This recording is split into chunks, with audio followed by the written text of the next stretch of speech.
Hello students, welcome back to biology tutorial. I am doctor Ankit Jain और आज हम NCERT biology 11th class का second chapter पढ़ने वाले हैं। तो तैयार हो जाइए, मतलब ज़रा अच्छे से। तो ये 11th क्लास की फर्स्ट यूनिट का एक ब्रीफ डिस्क्रिप्शन है। फर्स्ट यूनिट का नाम है diversity in the living world और इस यूनिट में कुल 4 चैप्टर्स हैं जिनसे नीट में हर साल 8 से लेकर के 10 क्वेश्चन आते हैं। इस यूनिट में जो 4 चैप्टर हैं उनमें से फर्स्ट चैप्टर है द लिविंग वर्ल्ड। ये चैप्टर के ऊपर हम एक वीडियो पहले बना चुके हैं। अगर आपने उसको नहीं देखा है तो वो वीडियो चैनल पे अवेलेबल है, आप जाकर के उसको देख सकते हैं। इस चैप्टर से एक क्वेश्चन आता है जिसको हम कवर कर चुके हैं। अब हम आज जो चैप्टर पढ़ने वाले हैं वो सेकंड चैप्टर है बायोलॉजिकल क्लासिफिकेशन, जिससे हर साल नीट में 2 से लेकर के 3 क्वेश्चन आते हैं। इसी यूनिट का थर्ड चैप्टर है प्लांट किंगडम, इससे भी 2 से 3 क्वेश्चन आते हैं। और फोर्थ चैप्टर है आपका एनिमल किंगडम, जिससे 3 से लेकर के 4 क्वेश्चन हर साल नीट में पूछे जाते हैं। तो ये है हमारा second chapter biological classification. NEET में इसका वेटेज है 2 से लेकर के 3 क्वेश्चन हर साल पूछे जाते हैं। तो स्टार्ट करते हैं। तो अब हम बात करते हैं एरिस्टोटल्स क्लासिफिकेशन। एरिस्टोटल पहले साइंटिस्ट थे जिन्होंने साइंटिफिक बेसिस पे क्लासिफिकेशन किया। तो क्या एरिस्टोटल के पहले भी क्लासिफिकेशंस किए गए हैं? तो जरूर किए गए हैं। जो हमारे एंसेस्टर थे, जो प्री हिस्टोरिक मैन था, वो भी क्लासिफिकेशन करता था। लेकिन उनके क्लासिफिकेशन के जो बेसिस थे वो नॉन साइंटिफिक थे, बहुत ही सिंपल थे। उनके क्लासिफिकेशन के बेसिस हुआ करते थे डेली रिक्वायरमेंट्स या उनकी नीड। तो वो क्लासिफाई करते थे फूड, शेल्टर या क्लोथ्स। इन्हीं चीजों के बेसिस पे वो ऑर्गेनिज्म को क्लासिफाई करते थे। उनके लिए प्लांट की एक कैटेगरी वो थी जिनसे उनको फूड मिलता है, जिनको वो खा सकते हैं। उनके लिए प्लांट्स की एक कैटेगरी थी जिससे कॉटन या दूसरी चीजें मिलती है। और तीसरी कैटेगरी उनके पास वो थी जिससे उनको लकड़ी या बेम्बू मिलते हैं, जिससे वो झोपड़ी बना सकते हैं। इसी तरह से एनिमल्स की वो कैटेगरी थी जिनको वो मार के खा सकते हैं या जिनको मारकर उनकी खाल को वो पहन सकते हैं। तो एरिस्टोटल के आने के पहले जो ह्यूमन हिस्ट्री में ज्यादातर क्लासिफिकेशन हुए हैं उनका बेसिस जो था वो नीड्स के ऊपर था। लेकिन एरिस्टोटल ने सबसे पहले साइंटिफिक क्लासिफिकेशन स्टार्ट किए। अब हम बात करते हैं, एरिस्टोटल ने प्लांट्स को क्लासिफाई किया सिंपल मॉर्फोलॉजिकल कैरेक्टर्स के बेसिस पे। मॉर्फोलॉजी और एनाटॉमी, ये 2 वर्ड हम हमेशा पढ़ने वाले हैं। अभी इनको आसानी से आप ऐसा समझ सकते हो, जो एक्सटर्नल अपीयरेंस होता है, जो बाहर से नजर आने वाले फीचर्स होते हैं, उनको हम सिंपली कह देते थे मॉर्फोलॉजी। और जो इंटरनल स्ट्रक्चर होती है उसको हम कहते हैं एनाटॉमी। तो यहां हम बात कर रहे हैं, एरिस्टोटल ने प्लांट के मॉर्फोलॉजिकल कैरेक्टर्स के बेसिस पे प्लांट्स को क्लासिफाई किया। उन्होंने पहला ग्रुप बनाया जिसमें उन्होंने रखा ट्रीज। ट्रीज के लिए उन्होंने डिफाइन किया कि जो बड़े प्लांट होते हैं और जिनका वुडी स्टेम होता है उनको हम कहेंगे tree. For example mango, Neem, people. इसी तरह से उन्होंने दूसरा ग्रुप बनाया श्रब। श्रब या हिंदी में जिनको हम कहते हैं झाड़ियां। तो श्रब्स का मतलब है ये मीडियम साइज के प्लांट होते हैं और इनका स्टेम भी वुडी होता है। फॉर एग्जाम्पल रोज, जेस्मीन और बोगनविलिया। एरिस्टोटल ने तीसरी कैटेगरी बनाई हर्ब्स। हर्ब्स का मतलब है छोटे प्लांट्स जिनका स्टेम सॉफ्ट और ग्रीन होता है। For example wheat, rice and cabbage. तो हमने देखा एरिस्टोटल ने प्लांट्स को मॉर्फोलॉजिकल कैरेक्टर्स के बेसिस पे, यानी कि बाहर से नजर आने वाले कैरेक्टर्स के बेसिस पे 3 ग्रुप्स में डिवाइड किया, ट्री, श्रब्स एंड हर्ब्स। तो क्या एरिस्टोटल ने सिर्फ प्लांट्स का क्लासिफिकेशन किया? नहीं स्टूडेंट्स, बायोलॉजी का शायद ही कोई ऐसा फील्ड हो जहां एरिस्टोटल ने अपने हाथ नहीं डाले हो। एरिस्टोटल ने एनिमल्स का भी क्लासिफिकेशन किया और उन्होंने एनिमल्स को 2 ग्रुप्स में डिवाइड किया। इन्होंने पहला ग्रुप बनाया एनेमा। एनेमा को इन्होंने डिफाइन किया ऐसे एनिमल्स जिनके अंदर रेड ब्लड एब्सेंट होता है। फॉर एग्जाम्पल स्पंजेस यानी कि पोरीफेरा के एनिमल्स, मोलस्का एंड आर्थ्रोपोडा, और भी फाइलम्स इसके अंदर आते हैं। दूसरा ग्रुप इन्होंने बनाया इनेमा, ऐसे एनिमल्स जिनके अंदर रेड ब्लड प्रेजेंट होता है। For example vertebrate animals. इनका एनिमल्स को क्लासिफाई करने का तरीका थोड़ा सा क्रूअल टाइप का था। ये एनिमल्स को पकड़ के उनको काट देते थे, अब अगर उनके अंदर इनको रेड ब्लड नहीं मिलता है तो ये उनको एनेमा में रखते थे, और अगर उसके अंदर इनको रेड ब्लड मिल जाता है तो ये उसको इनेमा में रखते थे। तो हमने देखा एरिस्टोटल ने एनिमल्स को रेड ब्लड की प्रेजेंस या एब्सेंस के बेसिस पे दो ग्रुप में डिवाइड किया, एनेमा जिनमें रेड ब्लड एब्सेंट होता है और इनेमा जिनके अंदर रेड ब्लड प्रेजेंट होता है। एरिस्टोटल के क्लासिफिकेशन के बाद अब हम बात करते हैं टू किंगडम क्लासिफिकेशन। ये टू किंगडम क्लासिफिकेशन प्रपोज किया था लिनियस ने। स्टूडेंट्स, लिनियस वही साइंटिस्ट हैं जिन्होंने नोमेनक्लेचर के लिए बाइनोमियल सिस्टम प्रपोज किया था और जिनके पब्लिकेशन का नाम था सिस्टेमा नेचुरे। लिनियस ने जो पहला किंगडम बनाया उसका नाम है प्लांटी, और इन्होंने प्लांटी किंगडम के अंदर सभी प्लांट्स को इंक्लूड किया। लेकिन इन्होंने प्लांट किसको माना? तो इन्होंने एक सिंपल कैरेक्टर को स्टडी किया। इन्होंने देखा कि वो सभी ऑर्गेनिज्म्स जिनकी सेल के अंदर सेल वॉल प्रेजेंट होती है, जिनकी सेल में सेल वॉल प्रेजेंट होती है, उन सभी को इन्होंने प्लांट कंसिडर किया। और इस तरह से लिनियस के प्लांट किंगडम में यानी कि किंगडम प्लांटी में आएंगे बैक्टीरिया, ब्लू ग्रीन एल्गी जिनको हम साइनोबैक्टीरिया भी कहते हैं, fungi, mosses, fern, gymnosperm and angiosperm. ये सभी ऑर्गेनिज्म प्लांट की कैटेगरी के अंदर कंसिडर किए लिनियस ने on the basis of presence of cell wall. और इन्होंने जो दूसरा ग्रुप बनाया था वो है एनिमेलिया, या जिसको हम सिंपली एनिमल किंगडम भी कहते हैं। और एनिमल किंगडम में इन्होंने रखा सभी एनिमल्स को। तो इन्होंने एनिमल्स किन को माना? तो वो सभी ऑर्गेनिज्म्स जिनकी सेल के अंदर सेल वॉल एब्सेंट होती है उनको लिनियस ने एनिमल कंसिडर किया। और इस तरह से किंगडम एनिमेलिया के एग्जाम्पल हो जाएंगे फाइलम प्रोटोजोआ टू कॉर्डेटा, यानी कि प्रोटोजोआ से लेकर के कॉर्डेटा तक के सभी फाइलम जो हैं वो किंगडम एनिमेलिया में आएंगे। और bacteria, blue green algae, fungi, mosses, fern, gymnosperm, angiosperm ये सब के सब किंगडम प्लांटी के अंदर आएंगे according to the two kingdom classification of Linnaeus. तो स्टूडेंट्स, टू किंगडम क्लासिफिकेशन सुनने में समझने में काफी आसान लगता है, लेकिन इसकी कुछ डीमेरिट्स हैं, इसकी कुछ कमियां हैं जिनको हम डिस्कस करने वाले हैं। सबसे पहला इसका जो डीमेरिट है वो ये है कि इस क्लासिफिकेशन सिस्टम के अंदर लिनियस ने प्रोकैरियोटिक ऑर्गेनिज्म और यूकैरियोटिक ऑर्गेनिज्म्स को साथ में रखा। क्योंकि लिनियस के प्लांटी किंगडम को अगर हम देखें तो उसके अंदर जो बैक्टीरिया है और जो ब्लू ग्रीन एल्गी यानी कि साइनोबैक्टीरिया है, bacteria and blue green algae ये दोनों प्रोकैरियोटिक ऑर्गेनिज्म्स हैं।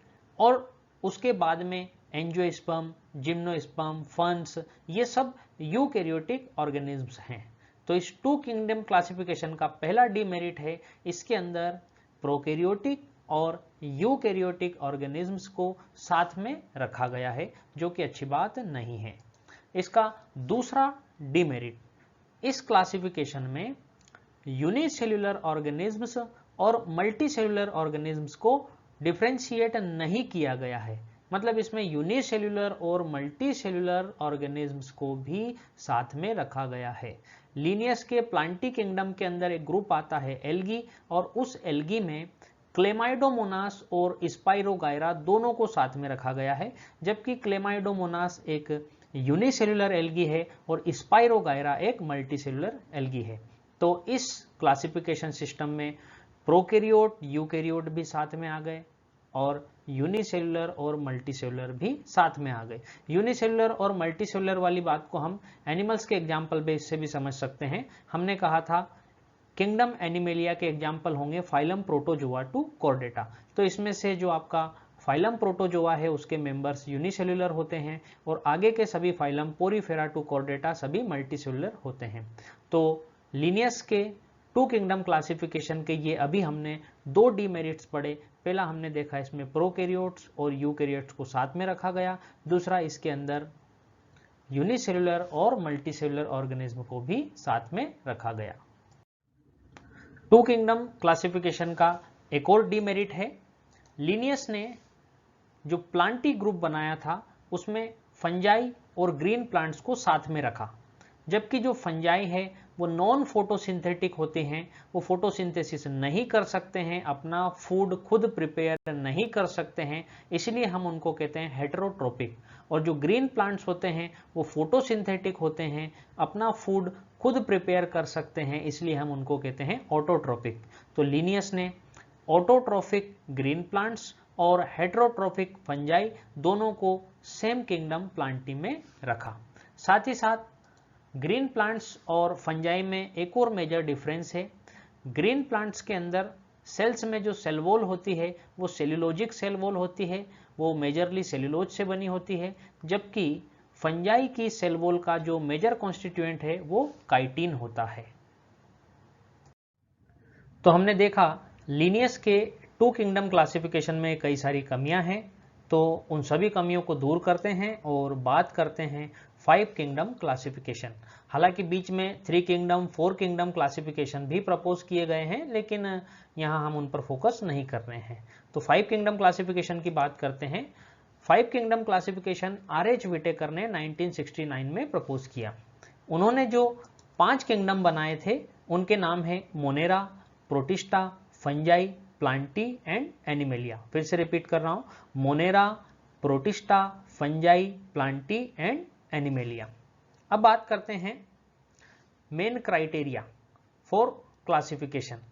आर.एच. विटेकर ने किन कैरेक्टर्स के बेसिस पे ऑर्गेनिज्म को 5 किंगडम में क्लासिफाई किया। तो ये एक बहुत ही इंपॉर्टेंट पॉइंट है और अक्सर इससे क्वेश्चन पूछा जाता है। हमको याद रखना है कि आर.एच. विटेकर ने अपने 5 किंगडम क्लासिफिकेशन में किन क्राइटेरियाज को यूज किया था। और सबसे पहला क्राइटेरिया जो इन्होंने यूज किया वो इन्होंने यूज किया सेल स्ट्रक्चर। सेल स्ट्रक्चर मतलब या तो वो प्रोकैरियोटिक सेल होगी या वो यूकैरियोटिक सेल होगी। जो सेकंड क्राइटेरिया इन्होंने यूज किया वो था बॉडी ऑर्गेनाइजेशन। बॉडी ऑर्गेनाइजेशन का मतलब है या तो यूनिसेल्युलर ऑर्गेनिज्म या मल्टीसेल्युलर ऑर्गेनिज्म। और तीसरा क्राइटेरिया जो इन्होंने लिया वो है mode of nutrition. Mode of nutrition मतलब या तो ऑटोट्रोफिक या हेटेरोट्रोफिक। तो स्टूडेंट्स, हमने देखा था 2 किंगडम क्लासिफिकेशन में कुछ कमियां हैं। पहली कमी हमने देखी थी, उन्होंने प्रोकैरियोटिक और यूकैरियोटिक ऑर्गेनिज्म्स को साथ में रखा, लेकिन विटेकर ने जो पहला कैरेक्टर यूज किया है वो है सेल स्ट्रक्चर, यानी कि ये प्रोकैरियोट्स को अलग रखेंगे और यूकैरियोट्स को अलग रखेंगे। लिनियस के 2 किंगडम क्लासिफिकेशन में हमने जो सेकंड डीमेरिट देखा था वो था उन्होंने यूनिसेल्युलर और मल्टीसेल्युलर ऑर्गेनिज्म्स को साथ में रखा था। लेकिन विटेकर के क्लासिफिकेशन में जो सेकंड क्राइटेरिया है वो है बॉडी ऑर्गेनाइजेशन, यानी कि ये यूनिसेल्युलर और मल्टीसेल्युलर ऑर्गेनिज्म्स को अलग अलग रखेंगे। लिनियस के क्लासिफिकेशन में जो थर्ड डीमेरिट था उन्होंने ऑटोट्रोप्स और हेटेरोट्रोप्स को साथ में रख दिया था। लेकिन विटेकर ने जो तीसरा कैरेक्टर यूज किया है वो है मोड ऑफ न्यूट्रिशन, यानी कि ये ऑटोट्रोप्स को अलग रखेंगे और हेटेरोट्रोप्स को अलग। इसके अलावा 2 और कैरेक्टर्स हैं जिनको विटेकर ने यूज किया। Fourth one is reproduction, sexual and asexual and other modes of reproduction. और जो फिफ्थ पॉइंट इन्होंने यूज किया फाइलोजेनेटिक रिलेशनशिप्स। थोड़ा सा बड़ा वर्ड आ गया है, फाइलोजेनेटिक रिलेशनशिप्स। अभी इसको सिंपली ऐसा समझ लो, इवोल्यूशनरी रिलेशनशिप ये क्लासिफिकेशन से थोड़ी अलग चीज है। जैसे हम वर्टिब्रेट को क्लासिफाई करते हैं फिशेस, एम्फीबिया, रेप्टिलिया, बर्ड्स और मैमल्स, ये तो हो गया क्लासिफिकेशन, ये टेक्सोनोमी की बात हो गई। लेकिन अगर हम ये बताएं कि फिशेस से एम्फीबिया इवोल्व हुए, एम्फीबिया से रेप्टाइल्स इवोल्व हुए और रेप्टाइल्स से बर्ड्स और मैमल्स दोनों का इवोल्यूशन हुआ, तो ये जो हम इनके बीच में इवोल्यूशनरी रिलेशनशिप बता रहे हैं इसी को कहा जाता है फाइलोजेनेटिक रिलेशनशिप। तो अगेन हम रिपीट करते हैं, आर.एच. विटेकर ने 5 किंगडम क्लासिफिकेशन दिया था। उन्होंने जो 5 किंगडम बनाए थे वो थे मोनेरा, प्रोटिस्टा, फंजाई, प्लांटी और एनिमेलिया। और उन्होंने क्लासिफिकेशन के लिए जो 5 क्राइटेरिया यूज किए थे वो हैं cell structure, body organisation, mode of nutrition, reproduction and phylogenetic relationships. तो 5 किंगडम्स को एक एक करके डिटेल में पढ़ते हैं। सबसे पहला किंगडम है मोनेरा। विटेकर ने मोनेरा किंगडम के अंदर रखे सभी प्रोकैरियोटिक ऑर्गेनिज्म्स।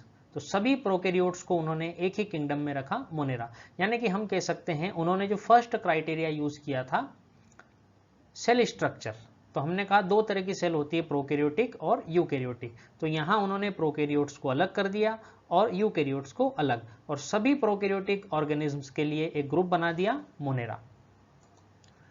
सेकंड किंगडम इन्होंने बनाया प्रोटिस्टा। अब हमने जैसा देखा मोनेरा के अंदर चले गए सभी प्रोकैरियोट्स, तो बचे हुए जो ऑर्गेनिजम्स हैं वो सब यूकैरियोट्स हैं। तो यूकैरियोट्स को फर्दर क्लासिफाई करने के लिए उन्होंने सेकंड क्राइटेरिया यूज किया, बॉडी ऑर्गेनाइजेशन, यानी कि यूनिसेल्यूलर और मल्टीसेल्यूलर। तो उन्होंने यूकैरियोट्स को दो ग्रुप में डिवाइड कर दिया, यूनिसेल्यूलर यूकैरियोट्स और मल्टीसेल्यूलर यूकैरियोट्स। और जो यूनिसेल्यूलर यूकैरियोटिक ऑर्गेनिजम्स थे उन सभी के लिए सेकंड किंगडम बनाया प्रोटिस्टा, यानी कि प्रोटिस्टा किंगडम के अंदर वो सभी ऑर्गेनिजम्स आ जाएंगे जिनकी बॉडी में एक सिंगल सेल होती है। हालांकि इससे कुछ प्रॉब्लम भी हुई, जैसे अब प्रोटिस्टा के अंदर क्लेमाइडोमोनास और क्लोरेला और साथ ही साथ पैरामीशियम और अमीबा। क्लेमाइडोमोनास और क्लोरेला जो है ये पहले प्लांट किंगडम के अंदर एल्गी ग्रुप में रखे गए, क्योंकि इनके अंदर सेल वॉल प्रेजेंट होती है, ये फोटोसिंथेसिस करते हैं, यानी कि इनमें प्लांट लाइक कैरेक्टर्स होते हैं। तो क्लेमाइडोमोनास और क्लोरेला जिनको पहले प्लांट्स में रखा गया था, और दूसरी तरफ अमीबा और पैरामीशियम जिनमें सेल वॉल एब्सेंट होती है और जो हेट्रोट्रोफिक होते हैं, जिनके अंदर फोटोसिंथेटिक एपरेटस नहीं होता है, तो वो एनिमल लाइक कैरेक्टर शो करते हैं।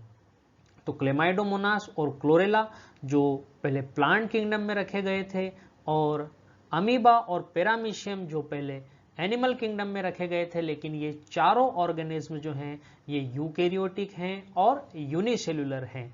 इसलिए अकॉर्डिंग टू 5 किंगडम क्लासिफिकेशन ये सभी एक ही किंगडम में आएंगे जिसका नाम है प्रोटिस्टा। थर्ड किंगडम इन्होंने बनाया फंजाई। फंजाई के अंदर इन्होंने सभी फंगस को रखा या ऑल फंजाई।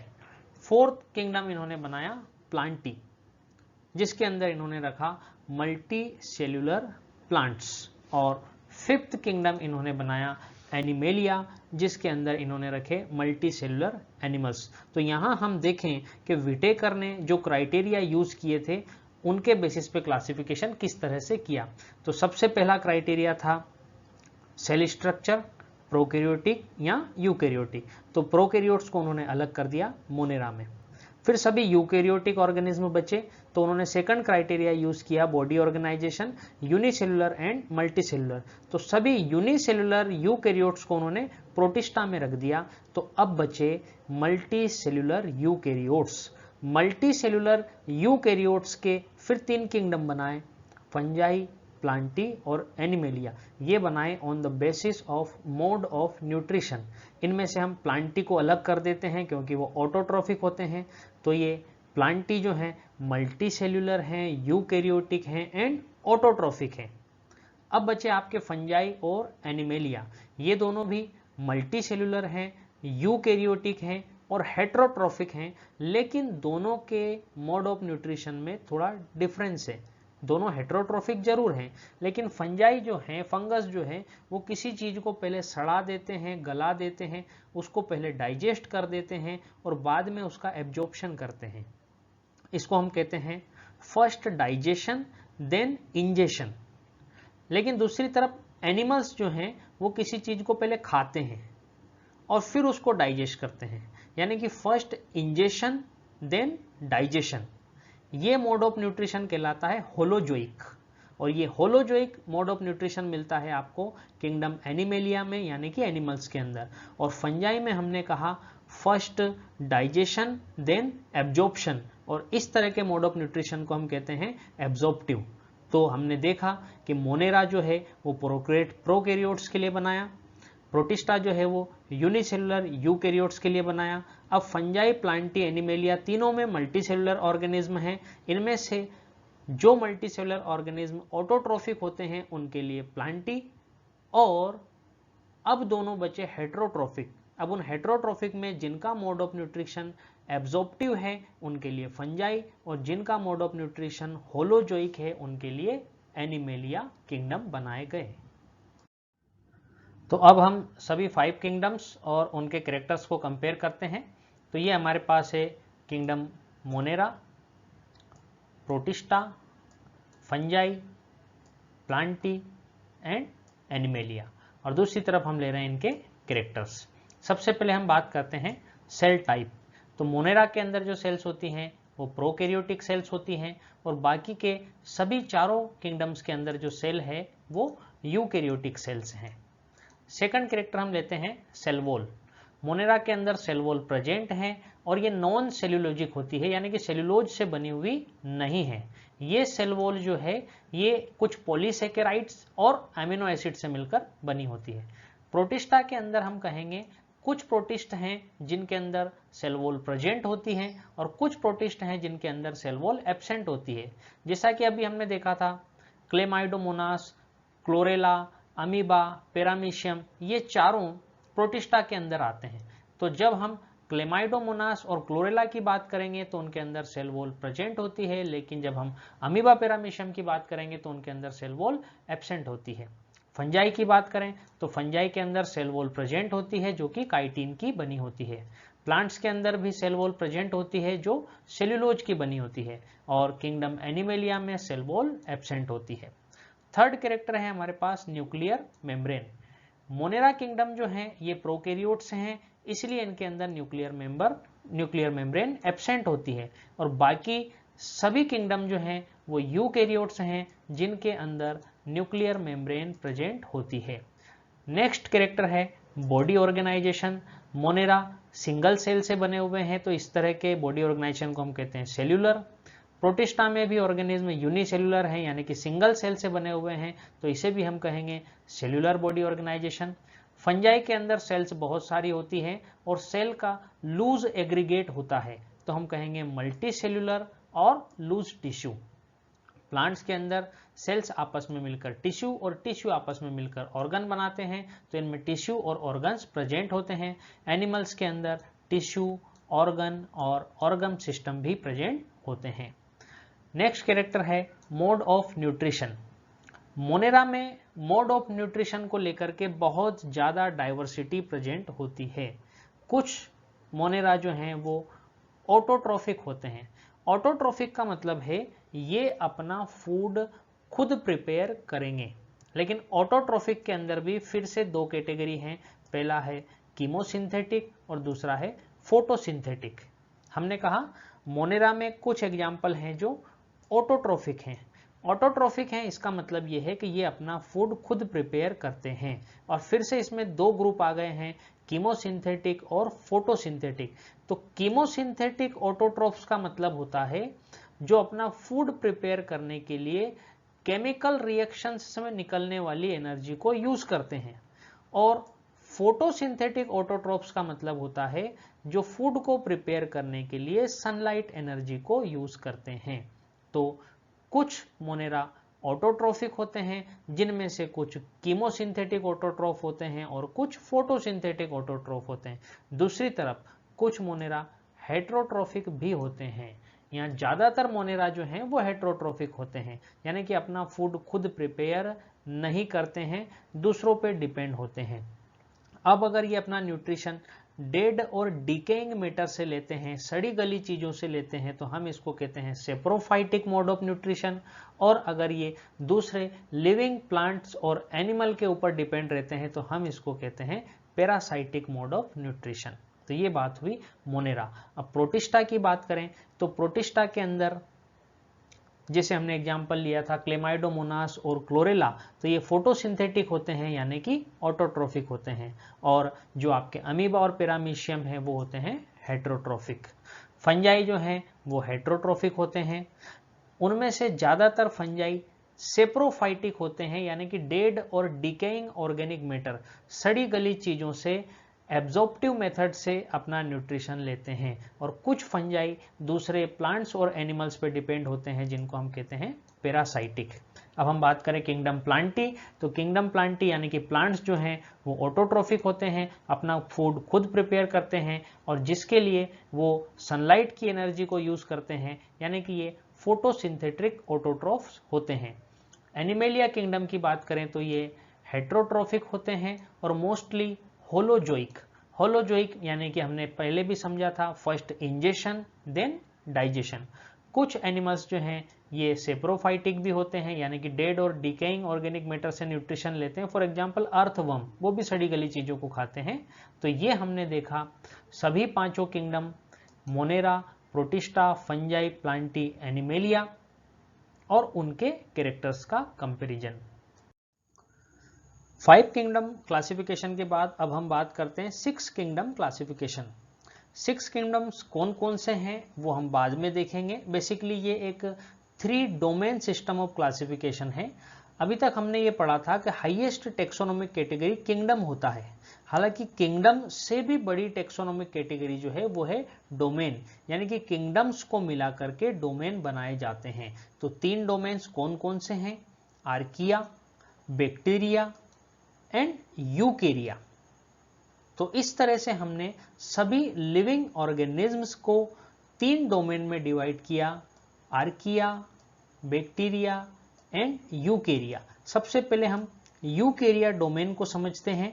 यूकेरिया हमको थोड़ा थोड़ा नाम से क्लियर हो रहा है, ये कुछ यूकेरियोट से रिलेटेड है। तो इसके अंदर सभी यूकेरियोटिक किंगडम्स आएंगे। अगर हम आर.एच. विटेकर के 5 किंगडम क्लासिफिकेशन को याद करें तो उसमें से जो मोनेरा है वो प्रोकैरियोटिक थे और बाकी के 4 किंगडम यूकेरियोटिक थे। इसलिए डोमेन यूकेरियो के अंदर आएंगे प्रोटिस्टा, फंजाई, प्लांटी और एनिमेलिया। और इस तरह से हम कह सकते हैं विटेकर के 5 में से 4 किंगडम हमारे पास आ गए, एक किंगडम बचा मोनेरा, और उसी मोनेरा का ब्रेकडाउन करके ये 2 नए डोमेन बनाए गए, आर्किया और बैक्टीरिया। और आर्किया डोमेन के अंदर एक किंगडम बनाया आर्कीबैक्टीरिया, और बैक्टीरिया डोमेन के अंदर एक किंगडम बनाया यूबैक्टीरिया। इस तरह से हमारे पास 6 किंगडम हो गए, archaebacteria, eubacteria, protista, fungi, Plantae, animalia. Out of 6 हमारे जो 4 किंगडम है वो एज इट इज हैं, और ये जो 2 नए किंगडम बने हैं आर्कीबैक्टीरिया और यूबैक्टीरिया, ये दोनों किंगडम एक ही मोनेरा किंगडम का ब्रेकडाउन करके बनाए गए हैं। तो हम कह सकते हैं इस 6 किंगडम क्लासिफिकेशन में या इस 3 डोमेन सिस्टम में किंगडम मोनेरा का ब्रेकडाउन करके आर्किया और बैक्टीरिया नाम के 2 डोमेन बनाए गए। आर्किया डोमेन के अंदर आर्कीबैक्टीरिया किंगडम और बैक्टीरिया डोमेन के अंदर यूबैक्टीरिया किंगडम बनाया गया। और जो सभी यूकैरियोटिक किंगडम्स थे यानी कि प्रोटिस्टा, फंजाई, प्लांटी और एनिमेलिया, उन सभी के लिए एक सिंगल डोमेन बनाया गया यूकेरिया। तो इस तरह से हम कह सकते हैं कि इस क्लासिफिकेशन सिस्टम में हमारे पास 3 डोमेन हैं, आर्किया, बैक्टीरिया एंड यूकेरिया। साथ ही साथ हम कह सकते हैं हमारे पास 6 किंगडम्स हैं, archaebacteria, eubacteria, protista, fungi, Plantae and animalia. तो स्टूडेंट्स, हमने सभी 5 किंगडम्स को पढ़ लिया है, कंप्लीट कर लिया है, लेकिन अभी तक हमने सभी को ब्रीफ में पढ़ा है, एक साथ पढ़ा है। अब हमको एक एक करके सभी 5 किंगडम्स को डिटेल में पढ़ना है। तो सबसे पहले हम पढ़ने वाले हैं किंगडम मोनेरा। थकना नहीं है, अभी तो पार्टी शुरू हुई है। तो हम किंगडम मोनेरा की बात करें तो बैक्टीरिया जो है वो इस किंगडम के सोल मेंबर हैं, यानी कि major portion of the kingdom वो बैक्टीरिया कवर करते हैं। मोनेरा किंगडम के जो ज़्यादातर मेंबर्स हैं, मोस्ट ऑफ द मेंबर्स हैं, वो बैक्टीरिया हैं। बैक्टीरिया जो है मोस्ट अबंडेंट माइक्रो ऑर्गेनिज्म है और ये सभी जगह प्रेजेंट होते हैं। अगर हम कहीं से एक मुट्ठी सॉइल उठा लें, मिट्टी उठा लें, तो उसके अंदर भी हंड्रेड्स ऑफ बैक्टीरिया प्रेजेंट होते हैं। कुछ बैक्टीरिया जो हैं वो एक्सट्रीम हैबिटेट्स में भी रहते हैं, यानी कि ऐसे हैबिटेट्स जहां पे कंडीशंस फेवरेबल नहीं होती और बहुत कम लाइफ फॉर्म्स हैं जो वहां सरवाइव कर सकती हैं। ऐसे डिफिकल्ट प्लेसेस पे भी बैक्टीरिया प्रेजेंट होते हैं। For example hot spring, desert, snow, deep oceans, इन सभी जगहों पर भी बैक्टीरिया प्रेजेंट होते हैं। और कई बैक्टीरिया तो दूसरे ऑर्गेनिजम्स के ऊपर, दूसरे प्लांट्स या एनिमल्स के ऊपर या उनकी बॉडी के अंदर पैरासाइट की फॉर्म में भी प्रेजेंट होते हैं। बैक्टीरिया को उनकी शेप के बेसिस पे 4 ग्रुप्स में डिवाइड किया गया है। ये 4 ग्रुप्स हैं coccus, bacillus, vibrium and spirillum. Plural form में इनको कहा जाता है cocci, bacilli, vibrio and spirilla. तो जो सबसे फर्स्ट है कोकस, ये स्फेरिकल शेप के बैक्टीरिया होते हैं जो डायग्राम में हमको यहाँ दिख रहे हैं। यहाँ बहुत सारे हैं तो प्लूरल फॉर्म में हम इसको कहते हैं कोकाई। सेकंड है हमारे पास बेसिलस, इसका प्लूरल बेसिलाई, और बेसिलस जो बैक्टीरिया है ये रोड शेप्ड बैक्टीरिया होते हैं। यहाँ इस डायग्राम में हम देख सकते हैं ये एक रोड शेप बैक्टीरिया है। हालांकि ये हमको थोड़ा स्पून जैसा दिख रहा है, वो इसलिए है क्योंकि इस रोड के अंदर स्पोर्स भरे हुए हैं। स्पोर्स की प्रेजेंस की वजह से ये रोड एक एंड पे थोड़ी बल्ज हो गई है और हमको स्पून शेप नजर आ रही है, लेकिन ये रोड शेप बैक्टीरिया हैं जिनको हम कहते हैं बेसिलस।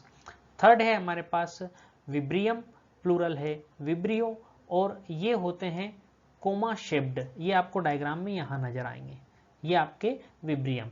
और फोर्थ है आपके पास स्पाइरिलम, यहाँ प्लूरल फॉर्म में हम इनको कहते हैं स्पाइरिला, और ये स्पाइरल शेप्ड बैक्टीरिया होते हैं जो डायग्राम में यहाँ नजर आए हैं।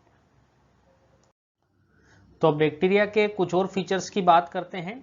बैक्टीरिया की स्ट्रक्चर जो है वो बहुत ज़्यादा सिंपल होती है। कहने का मतलब है ये एक सिंपल प्रोकैरियोटिक सेल की तरह होते हैं। एक सिंपल प्रोकैरियोटिक सेल की जो स्ट्रक्चर होती है वही बैक्टीरिया की भी स्ट्रक्चर होती है, लेकिन इनका जो बिहेवियर है वो बहुत ज़्यादा कॉम्प्लेक्स होता है। ऐसा हम इसलिए कह रहे हैं क्योंकि बैक्टीरिया के अंदर बहुत ज़्यादा मेटाबॉलिक डाइवर्सिटी प्रेजेंट होती है। मेटाबॉलिक डाइवर्सिटी ज़्यादा होने का मतलब है इनमें कई टाइप के मोड ऑफ न्यूट्रिशन प्रेजेंट होते हैं। जैसे कुछ बैक्टीरिया जो हैं वो ऑटोट्रॉफिक होते हैं।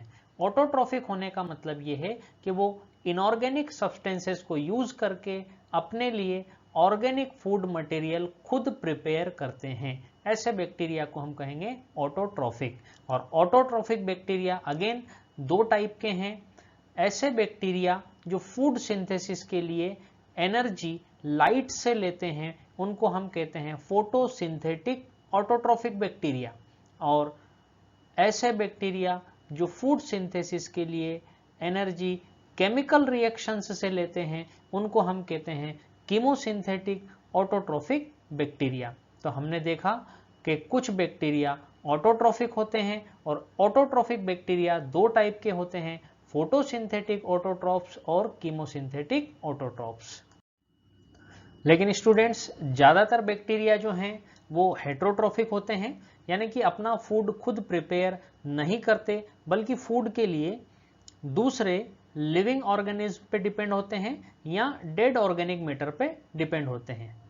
ऐसे हेट्रोट्रॉफिक बैक्टीरिया जो अपना न्यूट्रिशन लिविंग ऑर्गेनिज्म से लेते हैं उनको हम कहते हैं पैरासाइटिक, जो दूसरे लिविंग प्लांट्स या एनिमल्स की बॉडी पे डिपेंड रहते हैं। और जो डेड ऑर्गेनिक मैटर से अपना न्यूट्रिशन लेते हैं उनको हम कहते हैं सेप्रोफाइटिक।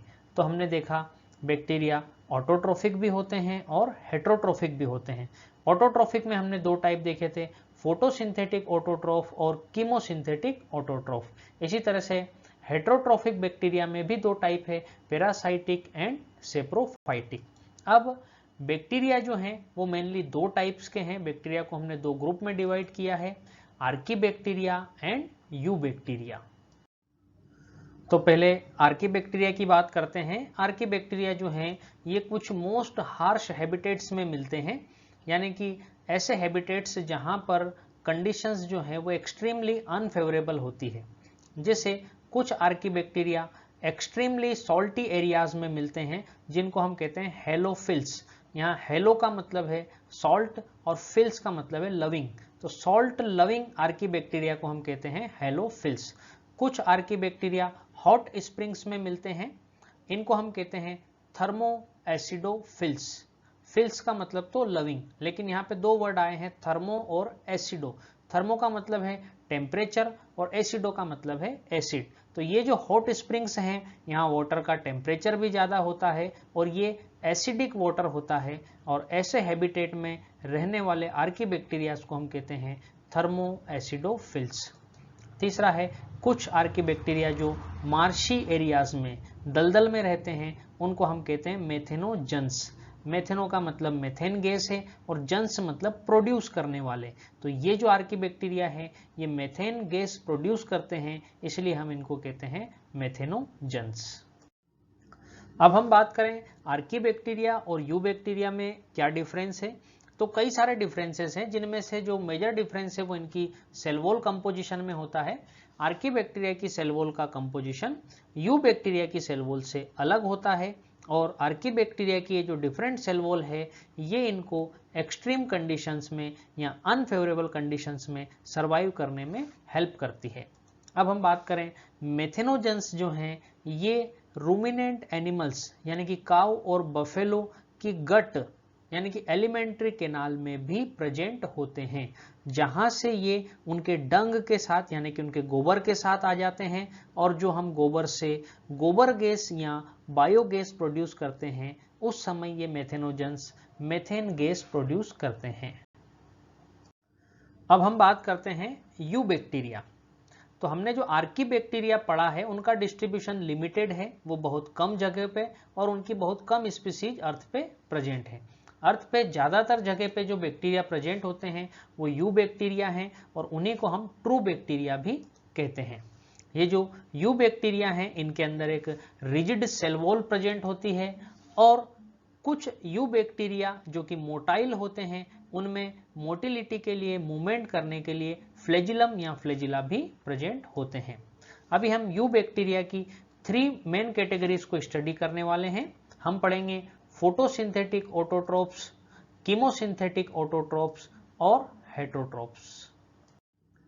सबसे पहले बात करते हैं फोटोसिंथेटिक ऑटोट्रोप्स। इसमें आते हैं साइनोबैक्टीरिया जिनको हम ब्लू ग्रीन एल्गी भी कहते हैं। स्टूडेंट्स ये ट्रू एल्गी नहीं है, ट्रू एल्गी यूकैरियोटिक सेल्स होते हैं जबकि ये प्रोकैरियोटिक सेल्स हैं।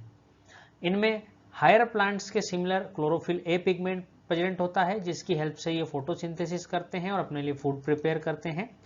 जो साइनोबैक्टीरिया हैं ये यूनिसेलुलर हो सकते हैं, कॉलोनियल जिसमें कि बहुत सारी सेल्स साथ में रहती है, या फिर फिलामेंटस यानी कि थ्रेड लाइक हो सकते हैं। हैबिटेट की बात करें तो ये फ्रेश वाटर, मेराइन वाटर या टेरेस्ट्रियल हैबिटेट में भी मिलते हैं। जो कॉलोनियल साइनोबैक्टीरिया हैं उनकी कॉलोनीज जो होती है वो जिलेटिनस शीट से कवर्ड रहती हैं और ये जो साइनोबैक्टीरिया हैं ये अक्सर पॉल्यूटेड वाटर बॉडीज के अंदर ब्लूम क्रिएट करते हैं। जो हम कई बार देखते हैं तालाब में या किसी झील में हमको पानी के ऊपर एक हरे रंग की लेयर दिखाई देती है, उसको हम कहते हैं एल्गल ब्लूम, जो मोस्टली साइनोबैक्टीरिया प्रोड्यूस करते हैं, जो कि एक तरह से वाटर पोल्यूशन का इंडिकेटर है। कुछ blue green algae nitrogen fixation करते हैं। नाइट्रोजन फिक्सेशन के लिए इनके पास स्पेशल सेल्स होती हैं जिनको हम कहते हैं हेटेरोसिस्ट।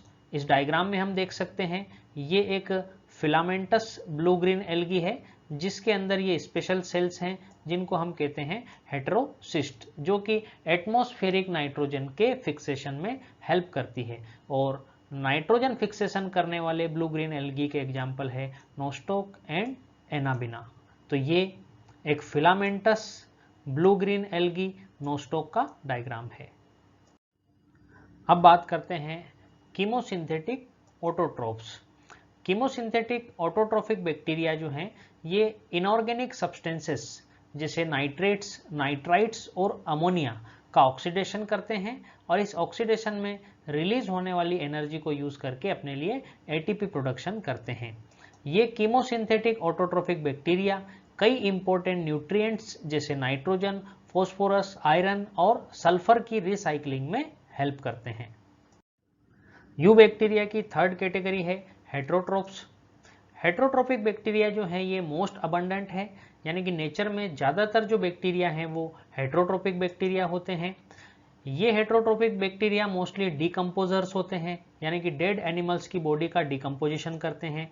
और ज्यादातर हेटरोट्रोपिक बैक्टीरिया जो है ये ह्यूमन लाइफ में इंपॉर्टेंट रोल प्ले करते हैं।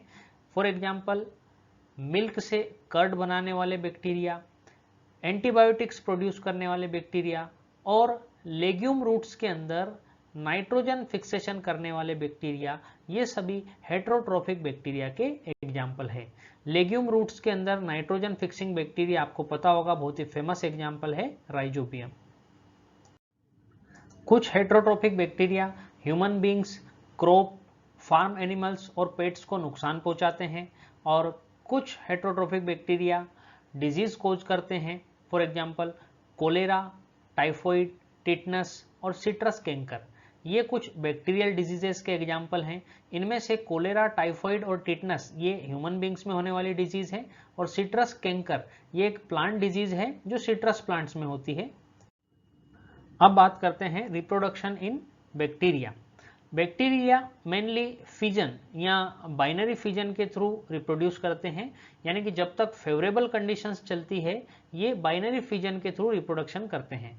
बाइनरी फिजन आप डायग्राम में देख सकते हैं, एक बैक्टीरियल सेल है और वो डिवाइड होकर के दो नए बैक्टीरिया बनाती है, इसको हम कहते हैं बाइनरी फिजन। तो ये बैक्टीरिया के अंदर रिप्रोडक्शन की मोस्ट कॉमन मेथड है जो फेवरेबल कंडीशंस में होती है। अनफेवरेबल कंडीशंस में यानी कि कभी कभी बैक्टीरिया जो है वो स्पोर्स भी प्रोड्यूस करते हैं, और बैक्टीरिया में एक तरह का सेक्सुअल रिप्रोडक्शन भी प्रेजेंट होता है। ये एक्चुअल सेक्सुअल रिप्रोडक्शन की तरह तो नहीं होता है, लेकिन इसमें दो बैक्टीरिया के बीच में एक प्रिमिटिव टाइप का डीएनए ट्रांसफर होता है। तो हम कह सकते हैं बैक्टीरिया में बाइनरी फिजन के थ्रू मेनली रिप्रोडक्शन होता है, फेवरेबल कंडीशन में होता है, और अनफेवरेबल कंडीशंस में इनके अंदर स्पोर फॉर्मेशन होता है, और कभी कभी बैक्टीरिया में एक तरह का सेक्सुअल रिप्रोडक्शन यानी कि एक तरह का प्रिमिटिव डीएनए ट्रांसफर भी होता है। अब बात करते हैं माइकोप्लाज्मा। स्टूडेंट्स, मोनेरा किंगडम के अंदर बैक्टीरिया के अलावा एक और ऑर्गेनिज्म है जिसका नाम है माइकोप्लाज्मा। माइकोप्लाज्मा के अंदर सेल वॉल एब्सेंट होती है, और सेल वॉल नहीं होने के कारण इनका जो शेप है वो फिक्स नहीं होता है, और ये शेप चेंज करते रहते हैं, इसलिए इनको कहा जाता है joker of plant kingdom. Plant kingdom इसलिए हम कह रहे हैं क्योंकि लिनियस ने किंगडम मोनेरा को प्लांट किंगडम के अंदर इंक्लूड किया था। ये जो माइकोप्लाज्मा है ये स्मॉलेस्ट लिविंग सेल्स हैं, ये बिना ऑक्सीजन के सर्वाइव कर सकते हैं, और कई माइकोप्लाज्मा जो हैं ये पैथोजेनिक होते हैं, यानी कि प्लांट्स और एनिमल्स के अंदर डिजीज कोज करते हैं। So I hope 2 kingdom classification, 5 kingdom classification और किंगडम मोनेरा आपको समझ में आया होगा। इस वीडियो को हम यहीं स्टॉप कर रहे हैं, हमने अभी 50% चैप्टर कवर किया है। नेक्स्ट वीडियो में हम रिमेनिंग 50% को कवर करेंगे, जिसमें हम kingdom Protista, kingdom fungi, kingdom Plantae और किंगडम एनिमेलिया को पढ़ेंगे। Till then, happy learning. Thank you very much.